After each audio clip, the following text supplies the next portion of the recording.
RTD Live Talk, Detroit's #1 YouTube talk show. We are live for a midweek live stream. Excited to be back. Looking forward to connecting and want to definitely hear from you guys. What have you been keeping an eye on? What are some new developments and around the world? What's happening in your local area? Definitely let's talk about that. And I want to make sure I give you guys a chance to let your voice be heard. Number 313-462-0027 is the number that you can use to let your voice be heard. And then also on the phone, let me know where you're watching from via chat. We'd love to do a quick shout out, welcome you to the community. And so let's jump in. Got lots of interesting stories worth touching on. And yeah, if it's not one thing, it's another. And definitely this executive order that came out today is definitely not by accident, to say the least. But let me know how the stream is flowing. It looks like I'm lagging a little bit. Let me know if that's the case. And I'll make some adjustments on my end. But other than that, let me know if everything's good from what you guys can see. All right, let me check in via chat real quick. We got Tim K. We got Simon checking in. We got Luke. We got Dude Boy Carl Lake. Let me see here. Let me see what else is. Where's the Stromboli in Detroit? We got Rob checking in. LBP. Carl, Road King 64. Mark, Jay, Jeff. All right, Sam. Appreciate you, Alan. Appreciate you guys for hanging out with me. Yeah, just, if you don't mind, real quick, let me know if everything is flowing smoothly on your end. Just because I'm seeing some lag, I want to make sure if it's just me or if it's the show all together. All good for me. Okay, hopefully that's the case.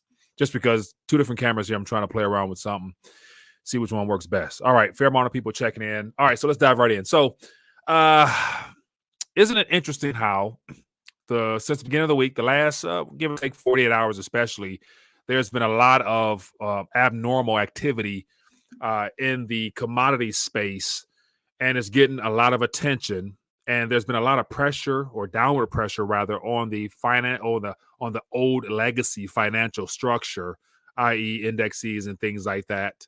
And all of a sudden, today, we have articles coming out with headlines talking about cryptocurrencies exploding and all types of things like that.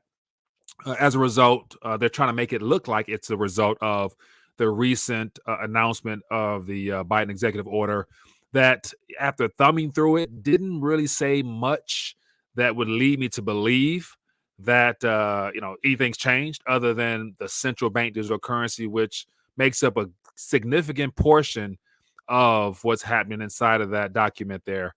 And it's just interesting to see how things are very timely. Wow.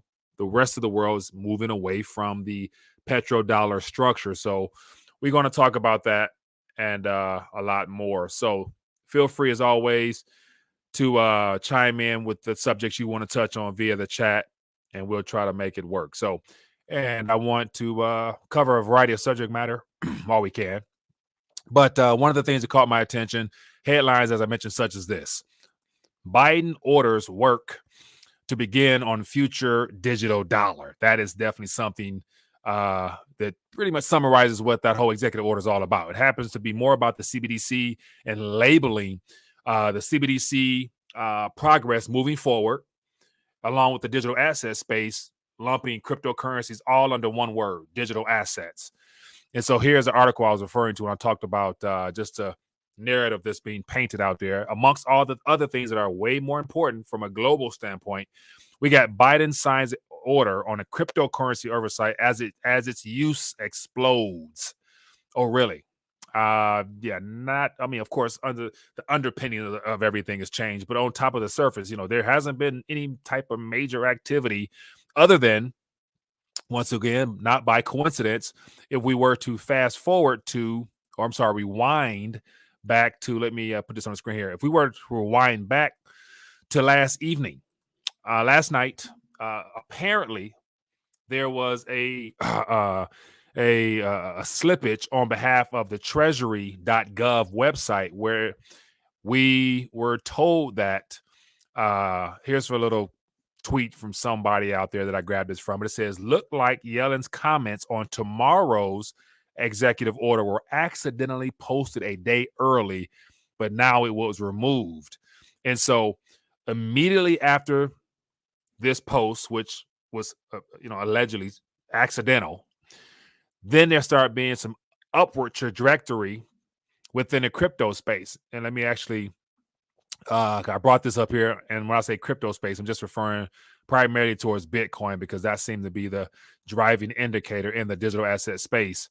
But if you look at just the 7-day chart since basically March 2nd onward, due to all of the uncertainty in the legacy financial system and the sell-off of a lot of financial products and margin calls and all types of things in the equity space, especially, there's been a lot of downward pressure on Bitcoin in particular. And of course, where Bitcoin goes, the rest of the market goes. At the same time, the commodity space was booming, all-time highs and pretty much everything, you name it. And along this downward trajectory here, gold and silver in particular happened to have been doing pretty good. And then all of a sudden things mellowed out yesterday afternoonish. And then at the same time that alleged treasury.gov slipped or was leaked out, there was a slight turning of the tide to where the markets turned green in the crypto space, in particular Bitcoin. And here you see the as of yesterday, towards the end of the day, at the same time that treasury.gov slippage there, we start getting some upward momentum in the crypto space because, in my personal opinion, it's just all my suspicion, because this was a great diversion tactic away from the attention placed on gold, because even gold got some headlines yesterday. And so it's interesting to see that as after that treasury.gov slippage from Janet Yellen, it was removed, markets turned green in favor of the crypto asset space. And of course, now we are 41,000 for Bitcoin and wherever everything else is selling out at. But not by accident, definitely on purpose. And here we are now in the midst of just hearing about Biden's executive order. So actually, to pull up here, I went through it and read a good portion of it, and I highlighted a lot of key words just to get the pulse of what's inside of here. And so you type in the words digital assets, it shows up 58 times. You type in the letters CBDC, you make this a CBDC, it pops up 34 times. And there's more information, more detailed information surrounding the CBDC topic than anything else in this report here. And then when it comes to the overall digital asset space, it more so generalizes it and lumps it all together, because even at one point in here, it talks about labeling digital assets, referring to cryptocurrencies, stablecoins, as well as CBDCs, all under one category, and that's digital assets would be the terminology. But ultimately lays a framework for certain governing bodies to begin the studying of, as they say here, more financial inclusion, keeping up to date with technology, as well as not getting behind in the CBDC race, and the excuse of wanting to make sure that the dollar remains one of the primary anchors of the global monetary system. And they're saying that the CBDC would definitely help keep that up to par, not to mention all the other things where nations are moving away from it. But ultimately, what it boils down to, this is what it's all about here.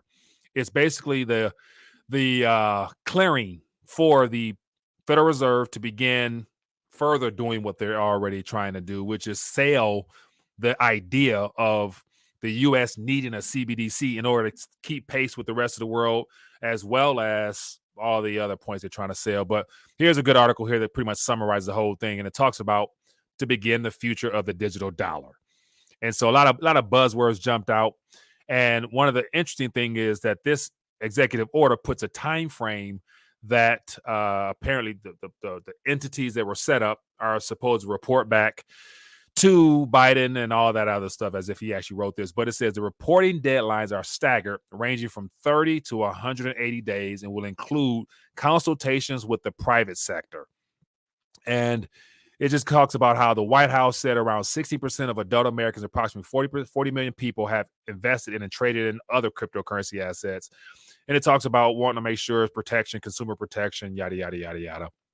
But ultimately, this executive order here was not anything new, but yet it left a sense of calm in the crypto space market, just because nobody knew what to expect. And a lot of people were very skeptical of it being favorable barring the recent events with Ukraine and Russia.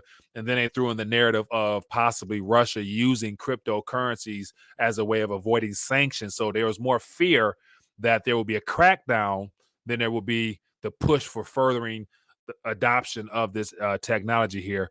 So it just goes to show that this particular executive order was already, in my opinion, pre-written. It was in some drawer somewhere and pulled out last minute because they didn't really make any changes to it. They just wanted to hold off from last week to get an idea as to what the landscape will be in reference to the whole Russia-Ukraine situation. So I'm sure more details will come out. But other than that, this is this whole executive order is for the CBDCs. Just at the end of the day, it's for the CBDCs, and just to show you how excited the CBDC world is, one of the primary project organizers happens to be the Digital Dollar Project amongst the MIT study group working with the I think it's the Boston Fed.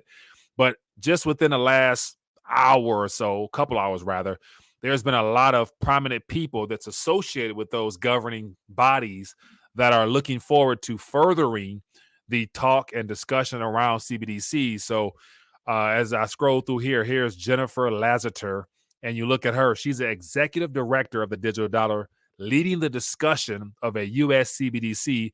She's a former CFPB as well as FDIC Tech and Innovation employee, and it goes right on through. Just excitement for the official adoption of the digital dollar in the days ahead. And so we'll see how this plays out, but we all knew it was coming.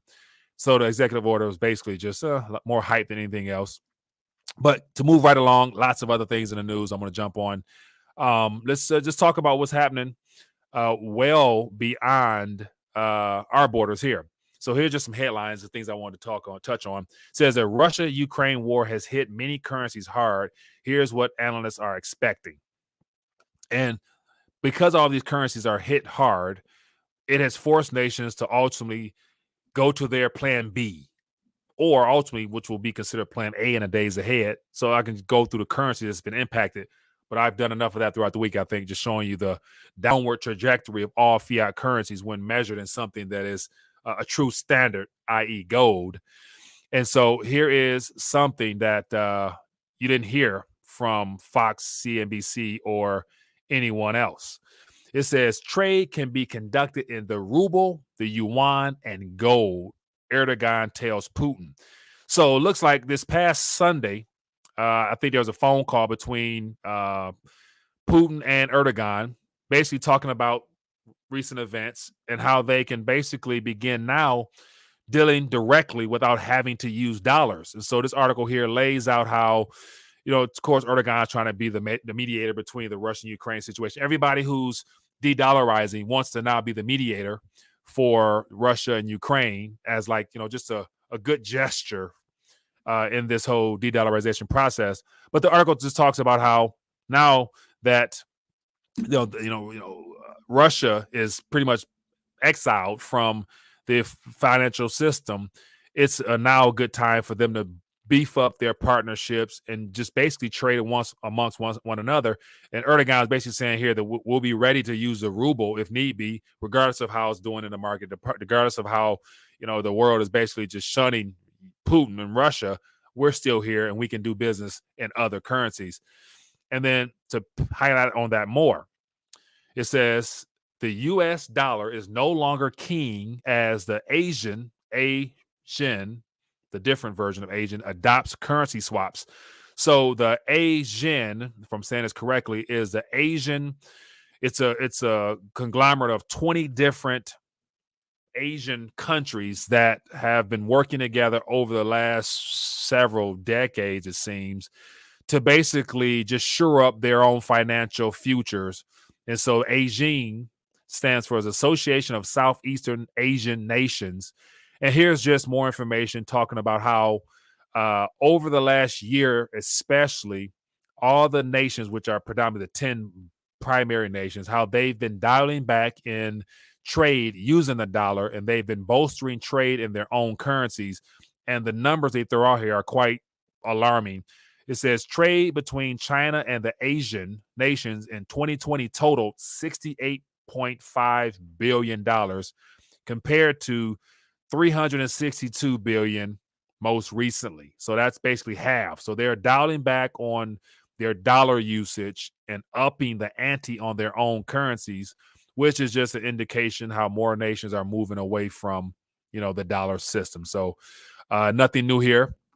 But also, this is a primary indicator right here, in my opinion, of the new outlook or the reopening of the gold window by Putin. So if Nixon closed it by default because the world was basically rushing to the U.S. to claim hold of the gold and redeem all of those fiat debt instruments, looks like Putin will be reopening it for himself as well as his citizens. And by him removing the VAT tax off of gold in particular, basically categorizes gold as what it should be, because that categorized as money. You can't tax money directly. It's only when you use it in trade and commerce for goods and services can you try to throw a tax on top of it. But it says Putin has signed a law on the abolition of the VAT on the purchase of gold. So that's good for the Russian citizens because, they'll be able to actually purchase it without the excess of burden of having to pay a tax to redeem those old fiat notes that are being destroyed in the ruble. So definitely get some good news out of Russia on that front there.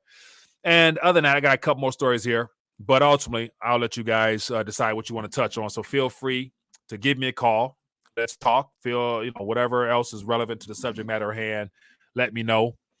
But what I anticipate seeing for the rest of this week, give or take the rest of this month, now that this executive order is out, we're going to hear more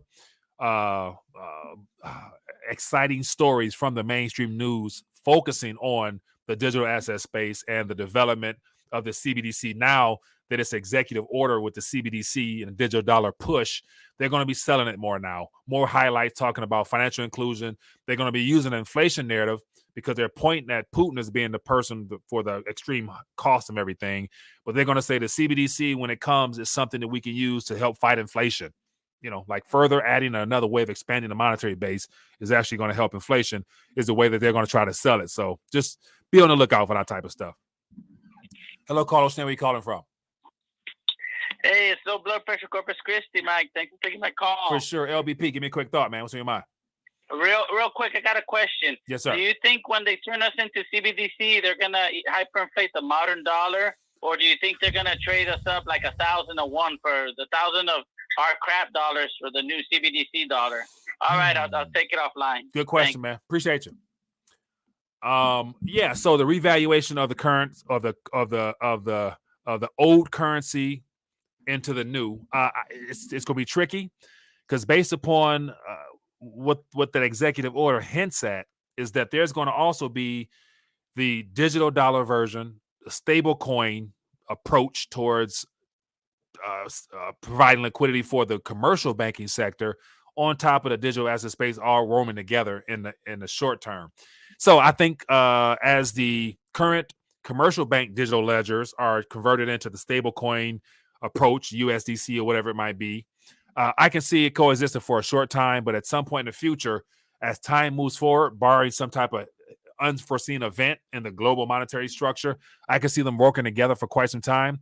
But at the end of the day, when there's another banking crisis and there's the threat of a run on banks, I can see some type of emergency announcement that would basically make it to where you got a time frame on physical cash, because they're going to say how are they going to try to sell it. But barring some type of unforeseen event, they can coexist in the short term. But in the long run, fiat currency as well as older digital ledger commercial bank dollar versions will be faded out or just transferred into the new style. So it could happen all of a sudden or drawn out, all subject to global events, I think. But no matter what, I think the biggest point is just continue to sell the idea of digital assets. And so now they're talking about creating a financial education surrounding using digital currencies. And so that right there to me lets me know that their goal is to have them exist together for as long as they can, so that more people will literally take all of their current paper notes as well as the digital representations that they have in their current bank now and buy into the cryptocurrency space, or willingly convert your current digital dollar versions in your bank account now over to stable coins because of the interest rate being that much higher on stable coins. So right now, when it comes to stable coins, you can park them in any of these DeFi spots if you want and earn 6, 7, 8% interest on it, while in the old legacy system, you keep those digital representations in your Wells Fargo or your Huntington or wherever you're at, you're earning negative outright 0.01%. So they're trying to incentivize people to get educated so they can convert them willingly, which buys them time before something happens where they got to pull the plug and just remove it from you outright. Because mind you, universal basic income is coming, and they're going to do that in the new stablecoin version or Fed coin, however they mix it together or try to mix it together. Hello, Carl. Where you calling from? Mike, totally from Oakland. How you doing, brother? CB, doing good, man. Give me a quick thought. What happens to the derivatives, the banks, the all the things that are tied up in the system now when you switch over to a CBDC? All that stuff cannot. That's like me asking Visa to switch over my payment to Discover card. That it can't happen. That simple. Yeah, that's true. And then also one thing that caught my attention most recently is the first official rollout of actual real world items that have been tokenized and listed on some publicly public stock. I think it's a stock companies or some type of exchanges or whatever. So I can see the conversion of all of those old legacy system dollar denominated items on this pyramid here, somehow, some way, them trying to convert them into the new version of the Fed coin or whatever it is at a 1-for-1 basis or something like that, and tokenize those derivatives somehow and put them on their private ledgers somewhere and try to continue on as normal. Now, how that works, I don't know. But it does work. It's called a derivative if you're doing it like that. Yeah. And we've got plenty of those. I mean, Facebook is nothing but the internet. If Right. you really look at it, they just dress the pig up, put some lipstick on it, and there's no way that you can do that without major Congress involved. I mean, you could see this thing coming from a mile away if it's going to happen. Yeah. Right now, they're just jawboning, and the government doesn't know what the hell to do. Feds don't know what the hell to do. Right. Everybody is lost in the quandary, and we're in the middle talking about, well, they're going to do this, they're going to do this, look like they're doing that, and we just don't know. Right. So the best thing for us to do is treat them as irrelevant and move on with our lives. Oh, 100%. So that doesn't stop. So any of these discussions doesn't stop you from doing what you got to do. You know what you got to do. They're trying to take us into a solely digital world. You don't want, my opinion would be, remove as much of yourself and your dependency upon the system and put it into your own hands. So that's ideal. But in the meantime, they're still conjuring up some type of plan to further enslave us with this technology that's a part of our lives, whether we want to use it or not. And so it can't happen. My grandmother got all the money. I don't know what they're asking me to go switch over my bank and my $400 in the bank account. My grandmother got all the money and she don't even own a computer. Well, watch this. The currency you're referring to that your grandmother has is in their old legacy system, and it's either going to be you use it, or it's converted over, or you lose it. So you won't have many options at the end of the day. And I'd imagine, you wouldn't want your grandmother to lose everything she has. So at some point, she gonna call upon you to help her convert some of that stuff into something else or spend it. No, that's not true, because the banks are the ones who's making the decision. Mm-hmm. Why would they say, okay, we need to switch over to a CBDC, let the Fed run it, and we out the picture? Because that's what you're asking them to do, is get out the picture. When you say CBDC, it takes the bank out. Who's involved right now? The banks. If Correct. the bank ain't printing money, it ain't on the ledger anywhere. You're just creating bank reserve notes. That's what we've been through, and that's what we're looking at. Yeah. The Fed's only creating hopium. Yeah. And the actual banks is the one that's supposed to lend out the money. Congress is supposed to print out the money. If neither one of those are doing anything, what's the Fed doing? They're sitting back hoping you believe in everything they say. Right. CBDC.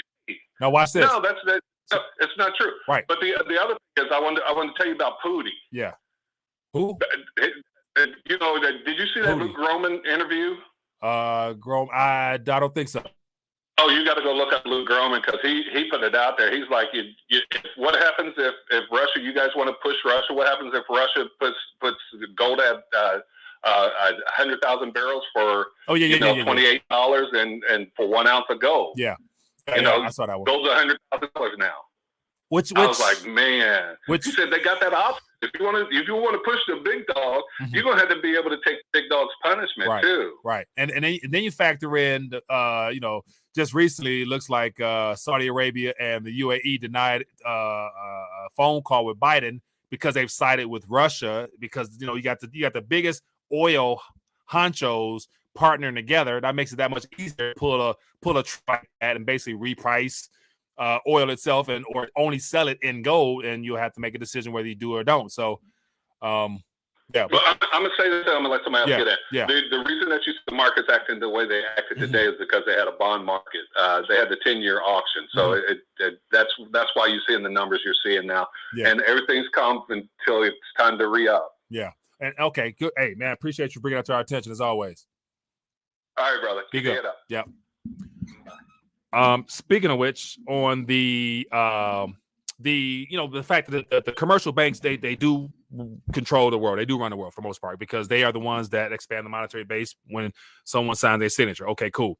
But also, I haven't mentioned it, but somebody shared with me some serious videos from Consensus and all the back and forth now lawsuits that Consensus, which is basically the front company for the Ethereum creators, and how at the beginning of all this, before Ethereum became the chosen platform that the world would build upon to create smart contracts and do everything else, Jamie Dimon and JP Morgan were already heavy investors and steering the ship for Ethereum.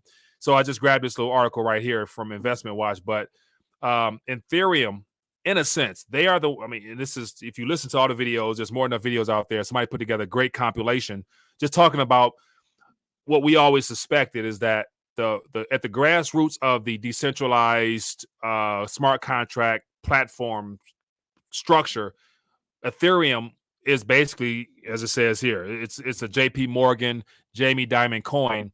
Not only did they fork to create their own JPM coin, and it goes a lot deeper as far as like there being two methods in which JP Morgan will be using the blockchain. They got the interbank ledger and they got the intra-bank ledger.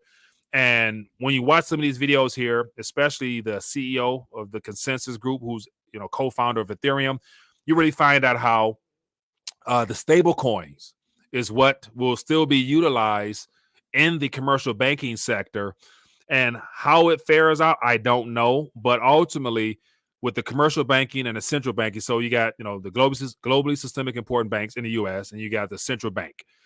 We know that they always work together. Everything that the Federal Reserve does is on behalf of the banks because the banks are the primary shareholders of all the Federal Reserve. They're working hand in hand. And so no matter what, they will coexist well beyond this transition and all the illusions they're putting up, as a front to us.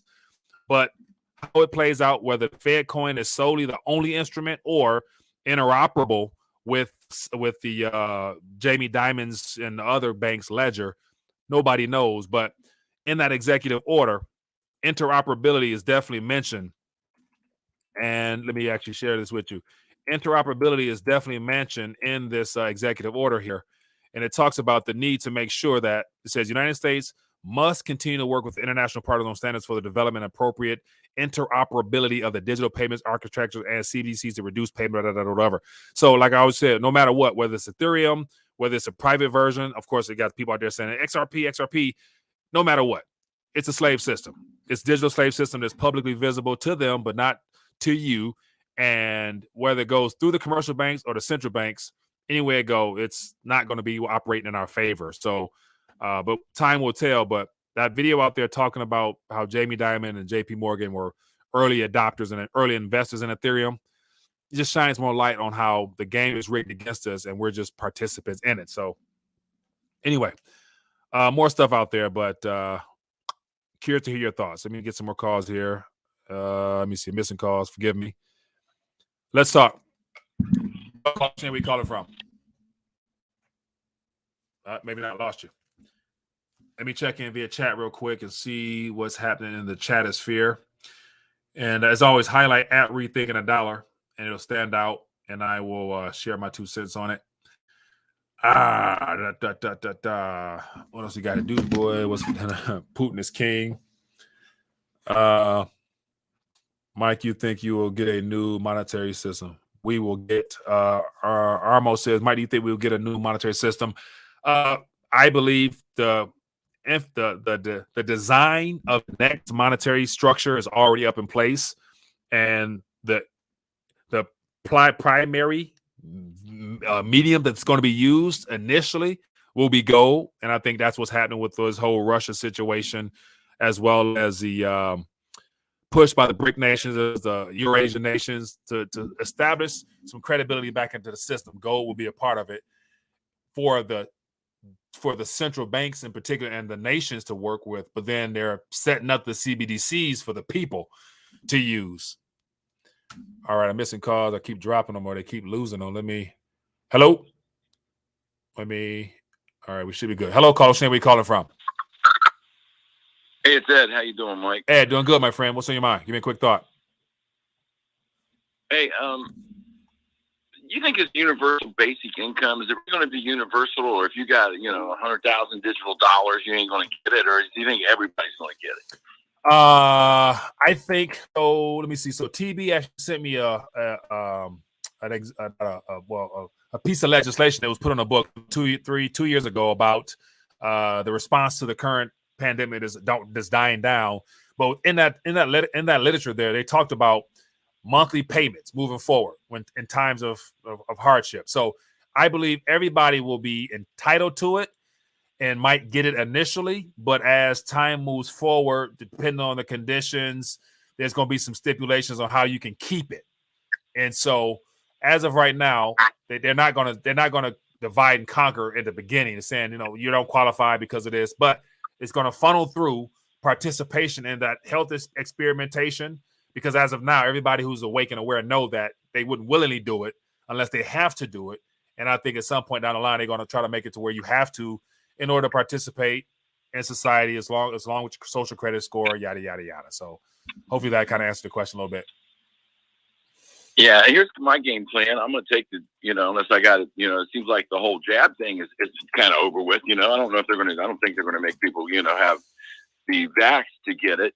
So, my game would be just like a lot of people play welfare. Give me my, digital, and I'll get my food, my gas with that. And then I'll have my gold and silver sliding underneath to get my luxuries. What do you think of that?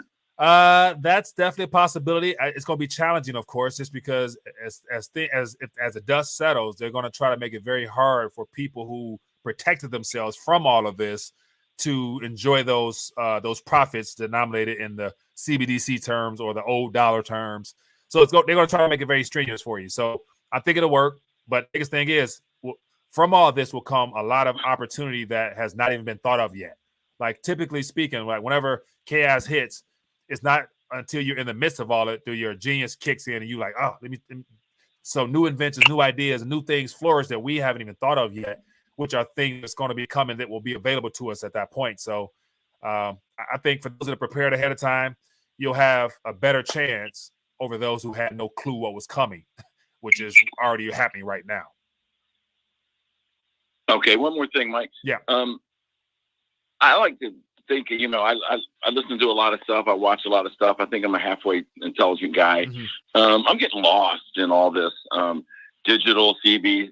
Tony, when you talk to Tony, he sounds like he understands a lot of that. I'm just thinking maybe you should, when you get the time, maybe do like just a couple 20-minute videos, daytime, with no callers or anything, just to kind of help educate some of us slower people to catch up with like you and Tony. Because I try pretty hard, man. I'm retired. I do this stuff a lot. Yeah. But it's hard to understand it all for me. Okay. Well, hey, that's a great point there. So I'm sure you're not the only one. So I'll definitely try to dive deeper and break it down a little bit myself. Might even hit you with the George Gammon 3 simple steps.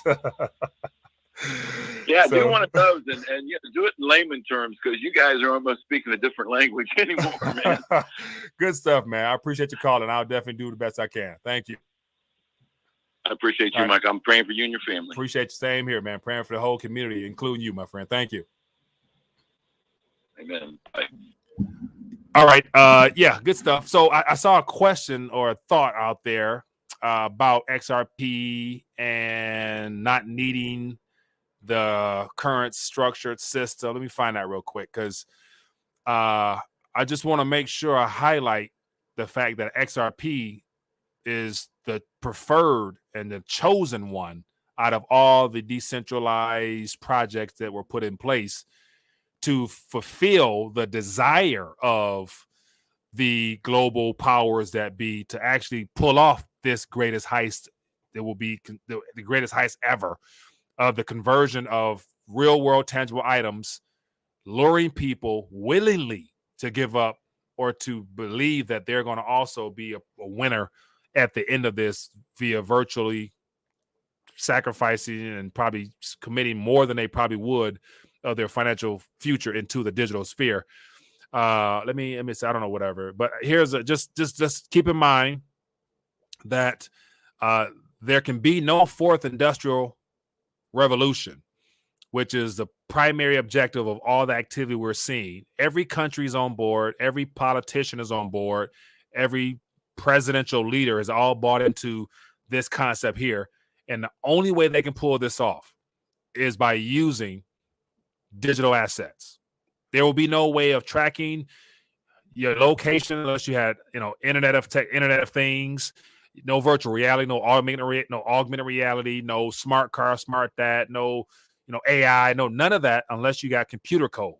And so when you realize that Ripple is partnering with Klaus Schwab to pull this off, you're basically rooting for Klaus Schwab to win. So that's one thing that kind of bothers me is like people say when the SEC settles and the settlement is done, XRP is going to the moon. That's great. But it's like saying you're a shareholder in your own demise. You're willingly participating in something that you're like basically saying that you're one of the, that's probably a little radical. But by supporting these projects that are in bed with the enemy, it's kind of like saying that you're a shareholder in, the world moving in that direction, which once again, to each his own. I don't own any Ripple. Once I found out what it was, how it operated, I dialed back. But that's just me.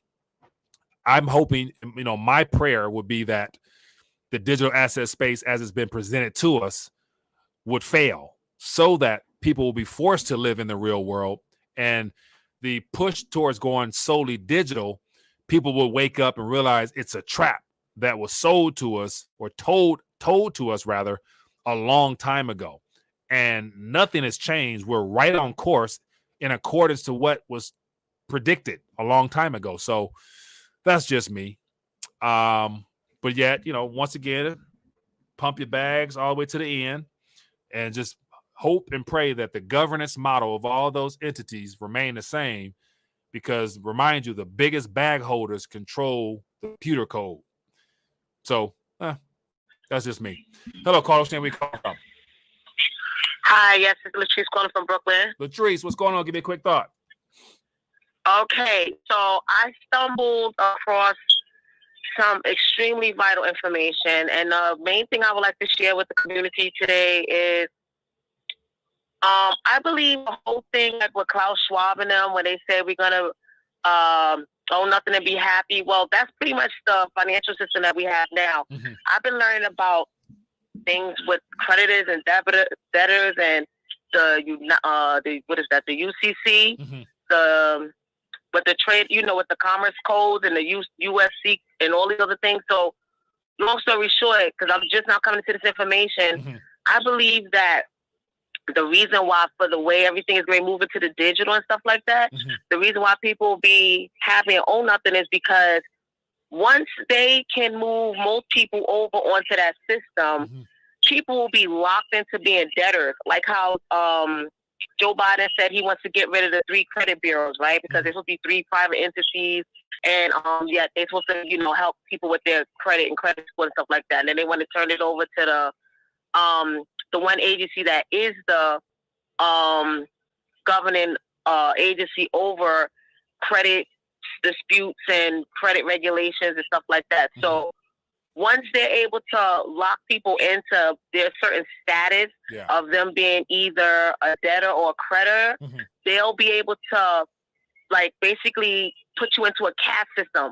We'll be almost like how, you know, I don't know if you was taught, but when I was in school, we was taught about the caste system, and over there was that India and countries like this, you know, where you had the untouchables and all these other people. So basically, you know, I know a lot of people think, you know, we're going to go back into the lords and serfdom, feudalism and stuff like that. But my main goal, what I'm bringing all that is, and I'm talking really fast because I'm trying to get it out there and get off, but I think we need to, my suggestion, but this is what I'm doing for myself, is to look into changing our status and either becoming a sovereign or becoming a secured party creditor and become our own private bankers.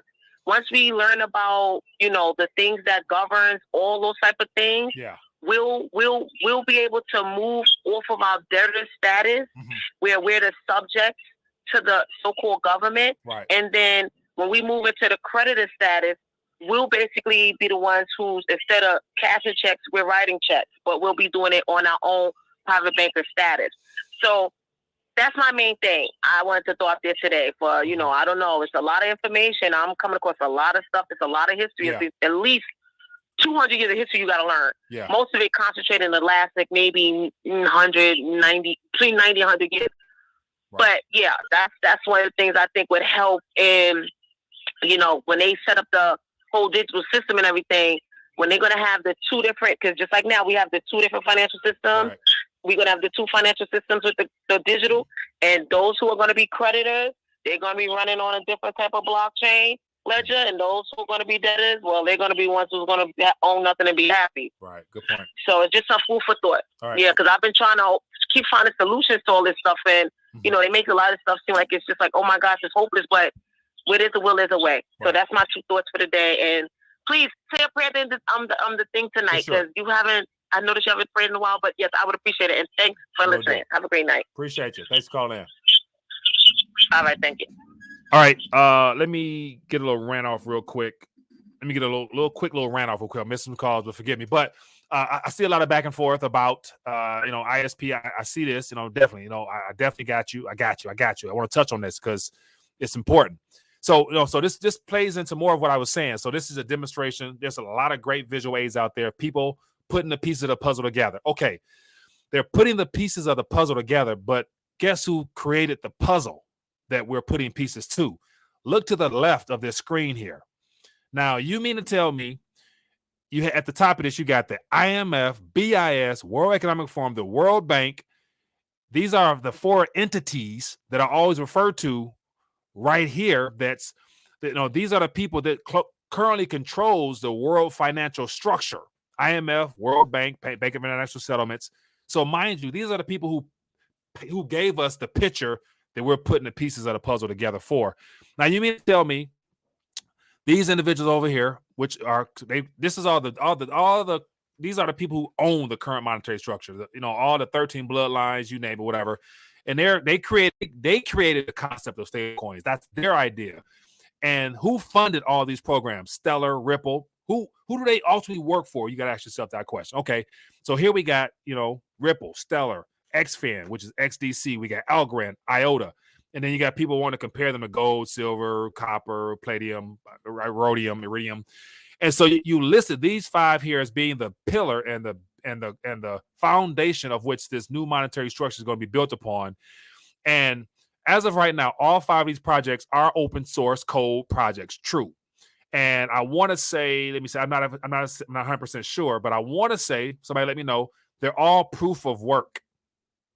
And so I don't think none of these, I think Algorand might be proof of stake. But anyway, go.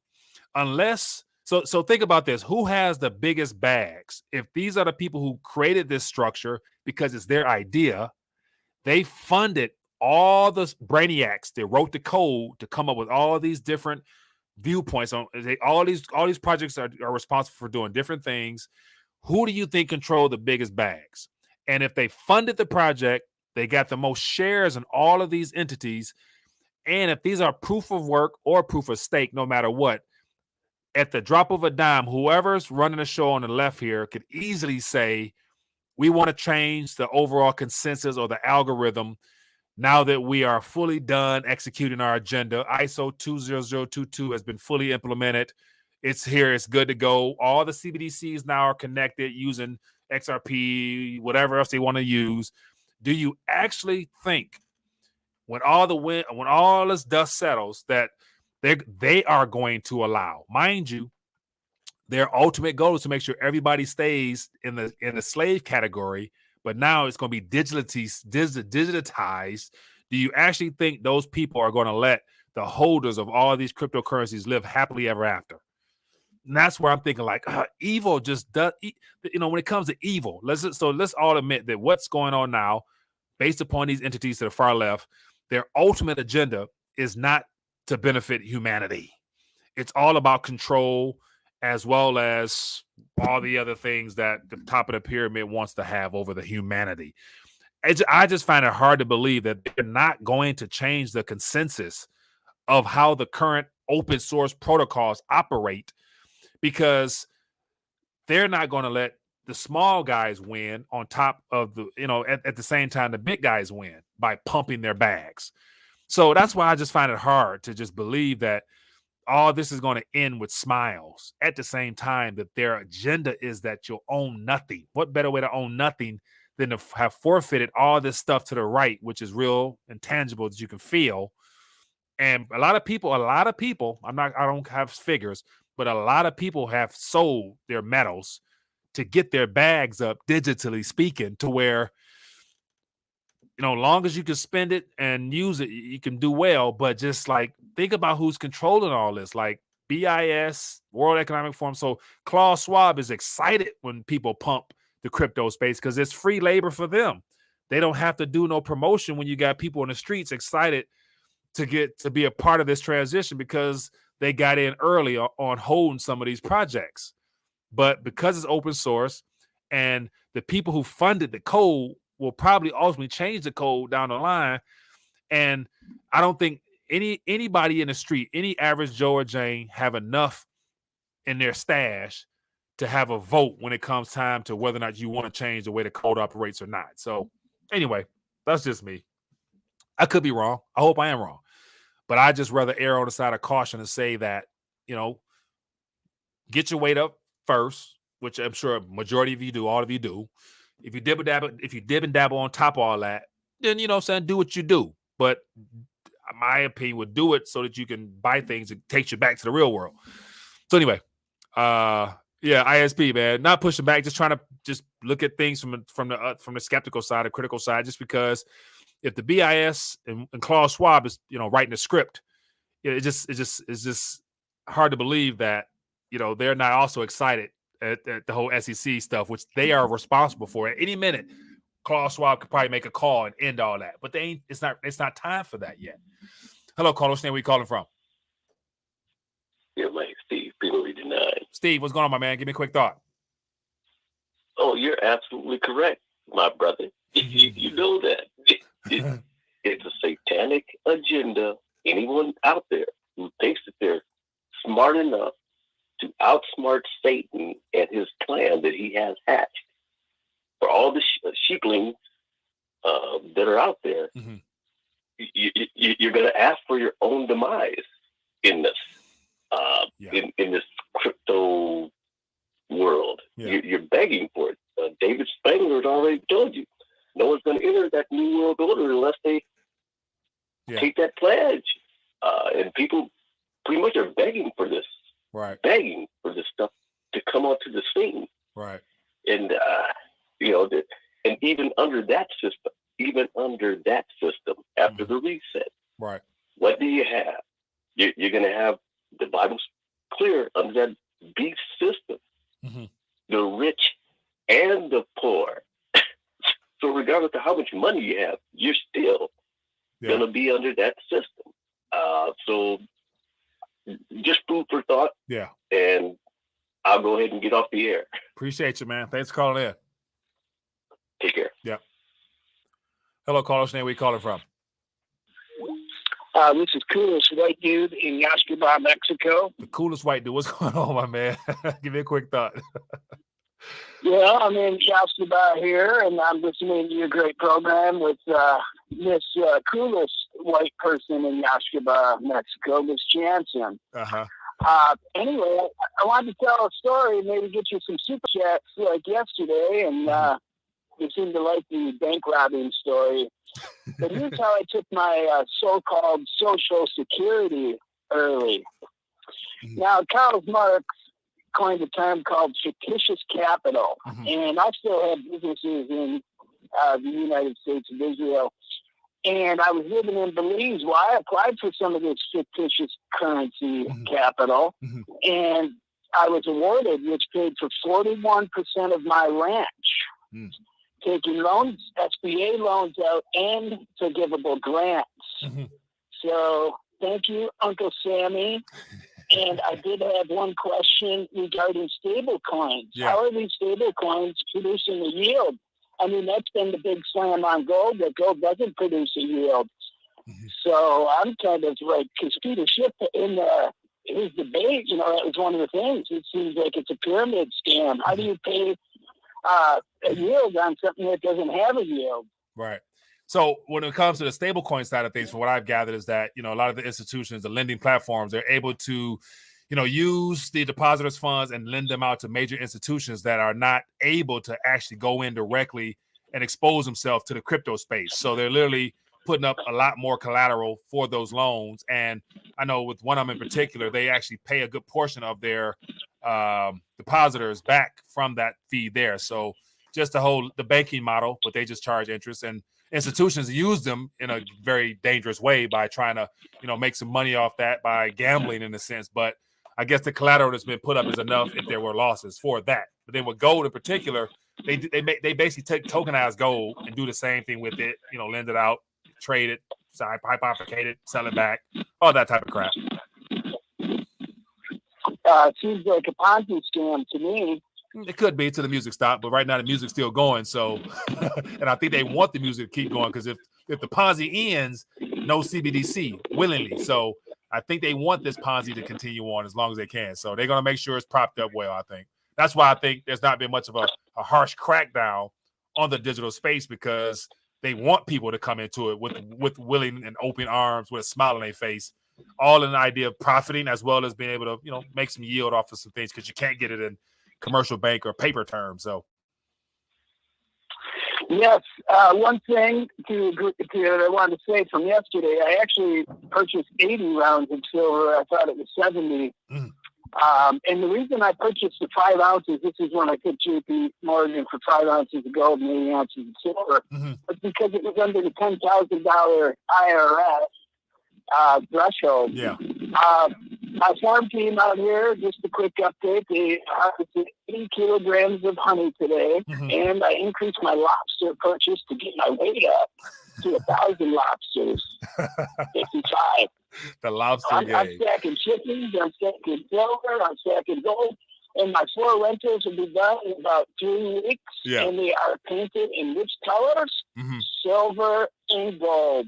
Because gold is money. It's been money for 5,000 years, and it's going to be crown money again by Putin and 100%. China. 100%. Hey, man, appreciate you as always, my man. Thank you, man. Appreciate it. All right. Yeah, good stuff, man. So yeah, we got a lot accomplished today. A lot of rants, a lot of opportunity for people to share their 2 cents, and so yeah. You know what time it is. I mean, today is another day to take advantage of opportunities presented in front of you. So hopefully you did that, and the day is not over yet. So let's get ready to dial back as always. I want to encourage you, if you've enjoyed the back and forth, make sure you hit the thumbs up button, show your support for the channel. And if you're watching and haven't called in the past, feel free to call in and just keep us up to date with what's happening in your world. Of course, everybody's scattered all around the country, around the world, is experiencing different things, from what you're seeing in the streets, what you're hearing, as well as your particular expertise. You might be an expert in something out there that could help the community. So feel free to call in and chime in. And the best way to connect with the community, the Discord link is beneath us, as well as the Telegram. Go connect there, share your thoughts, share ideas, and let's push one another to get better. Like, there's no right or wrong. Let's challenge each other to get better. That's how iron sharpens iron. That's what we're doing with the show. So All right, let's get ready to close out. As always, want to make sure we give some props to the God within us, and just thanking him for another opportunity to connect, and pray that he continue to do great things through us by allowing his blessing to just rest upon us and work through us, and all in advancing his kingdom. So for those who want to just get in agreement with us, feel free to do so. Heavenly Father, we thank you for the opportunity to gather this evening or early evening. We pray that you continue to watch over and protect your body, your church, Father. Allow your own to do great things on your behalf, Father, to bring glory and honor to you. Allow each and every one of us to tap into our area of uniqueness so that we can deliver to the world what you put us here to deliver. Lord, we just thank you for just your grace and mercy and your truth that comes through your word. We just ask that you continue to allow us, each and every one of us, to share our testimony to help win new souls into the kingdom, Father. We just thank you for all our brothers and sisters around the planet, those that are experiencing hard times, those who are not. May you continue to watch over them and continue to meet their daily needs as you always have. We just thank you for the blessings that are flowing abundantly right now. And we pray that you allow us all to be blessed so that we can be a blessing to others. In the name of Jesus, we pray. Amen. All right, people. That's all she wrote. You know what time it is. Back at it tomorrow, Lord willing. Same time, same place. Invite a friend as always. Peace.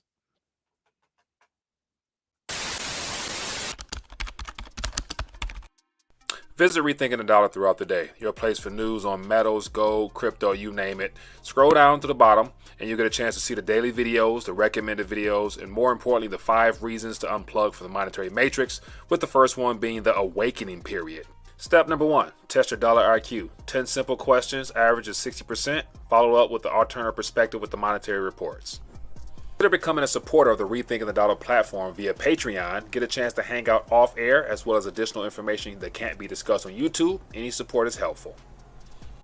With the crackdown on alternative media, the best thing to do is to connect off air. Scroll down to the very bottom. You can find Rethinking the Dollar on Telegram, audio, Facebook, Twitter, Parler, you name it. The most important ones will be the email list where you can get notified weekly, the Discord page, and make sure you connect on Telegram. And last, don't forget to visit the RTD store where you can get merchandise as well as additional information and resources. And most importantly, scroll down to the bottom and get your weight up with all the limited edition rounds only available on the RTD store.